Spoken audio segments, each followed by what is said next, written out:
au conseil alors que les collectivités sont en grève depuis 2 ans. Mais non, on peut les garder. C'est une chambre des territoires qu'on peut améliorer. Le conseil économique social, on peut l'améliorer dans son organisation, dans son fonctionnement, dans le choix de ses membres, plus de transparence, plus de démocratie. Mais aujourd'hui, venez nous dire de les supprimer parce que c'est une manœuvre politique assez diabolique. Je pense que ce n'est pas la vie institutionnelle que nous voulons. Ça montre que le Sénégal n'est pas une grande démocratie. On est juste une démocratie électorale et c'est assez regrettable aujourd'hui. Donc vous n'êtes pas d'avis à ce que ces deux institutions soient supprimées? Mais aujourd'hui, par cohérence, nous, lorsqu'on était dans Yéwi, on avait 3 hauts conseillers à l'époque. Mais quand Yéwi nous a demandé de les sacrifier et de dire non au conseil, on les a dit non. Donc aujourd'hui, le fait n'est pas d'être un débat de Beno ou de voter contre ou pas. La question, c'est aujourd'hui de se poser quel type d'institution nous voulons et quel type d'institution on va nous ramener. Donc on nous demande, nous, de nettoyer, quoi, de faire le boulot. Ok, vous n'avez pas d'avis sur ce qui va venir. C'est une position qui n'est pas acceptable. Aujourd'hui, pour moi, oui, on peut changer nos institutions. Oui, on peut les améliorer. Mais qu'est-ce que tu me proposes, toi?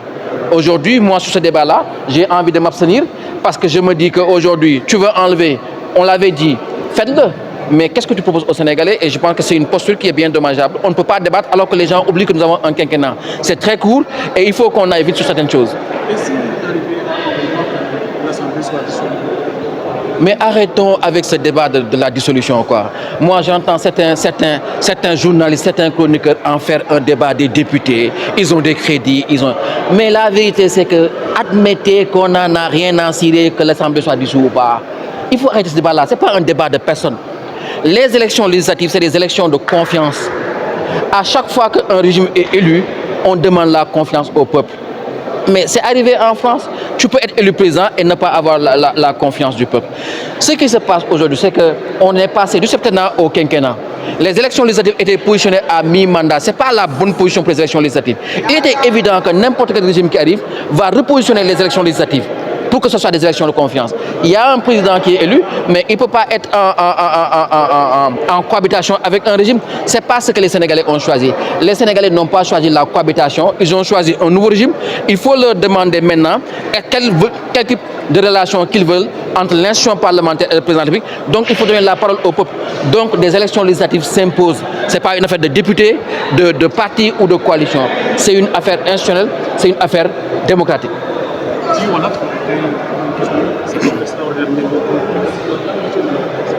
waaw li ñu fi ñëw rek indi tey mooy dañuy ñëw ne ñu dindi leen institution yi dindi leen au conseil dindi leen conseil social environnemental te waxu leen ñu lan lañ koy remplacer dafay wane ne Sénégal nekkul démocratie bu mag ndax nguur bu ñëw indi sa ay institution je pense que démocratie bu mag mooy démocratie bu stabiliser ay institution mooy démocratie bu équilibrer ay institution et je pense que Sénégal mënul ko ne nii nguur bu ñëw rek indi la samay institution tey nee nga ñu dindi au conseil dindi conseil social environnemental te waxuñu yow lan ngay indi donc yow dañu nañ la baleel ba mu set après yow nga indi sa ay institution ñun xamuñu ndax yow li ngay indi moo gën li nga fi jëlee je pense que li ko am moo tax DPG am solo moo tax dialogue am solo pour que ñu xam yan institution la ñuy indi et ñu mën ci waxtaane mën ci liggéey.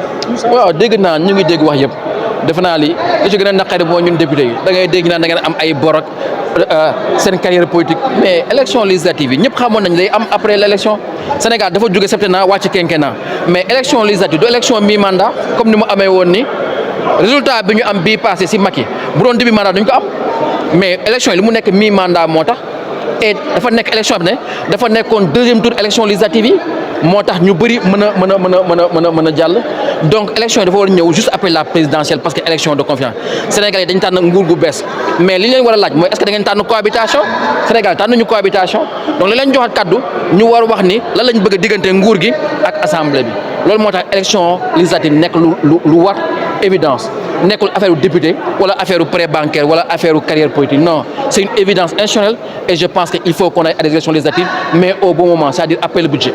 Mais est-ce que c'est favorable à la suppression de ces institutions? Mais bi ñu nekkee Yewwi ñun amoon nañu ay membres au conseil bu doon affaire salaire la wala affaire oto wala affaire xaalis kon taxaw day bañ parce que dañ naan ñun am nañ ay ñu nekk foofu mais dañ ne comme ñu ànd bi ñu ñëpp lii la ñuy juboo ñun kon bàyyi nañ suñu poste ñu amoon moo tax taxaw Sénégal renoncer au conseil mais débat bi warul nekk débat rek suñu yoon nekku si affaire benn la non c'est une question de nos institutions moo tax ñu ne ñun soxlawuñu institution projet bi li ñu soxla mooy ay institution Sénégal bu fekkee jamono ji lii la laaj dindi ko la laaj mais comme lañ la waxoon nañ ko dindi mais li ñu soxla Sénégalais soo xam mooy boo ko dindee li nga fi indi est-ce que li nga fi indi moo gën li nga fi jëlee et nañu bàyyi di wax suñu institution di wax affaire u prix affaire u xaalis affaire u 15 milliards démocratie amul njëg la démocratie n'a pas de prix tey bu doon assemblée wala au conseil tey du ñu am élection yi am moo tax la vie démocratique dañ ko war stabiliser pour que plus de morts plus de manifestations plus de pertes en milliards on a perdu en milliards plus que le budget de ces institutions-là. Et je pense que le pays doit évoluer vers ça pour que nous ayons des institutions crédibles, équilibrées. Et on n'a pas besoin de savoir si c'est des institutions du projet ou d'autres, c'est des institutions du Sénégal.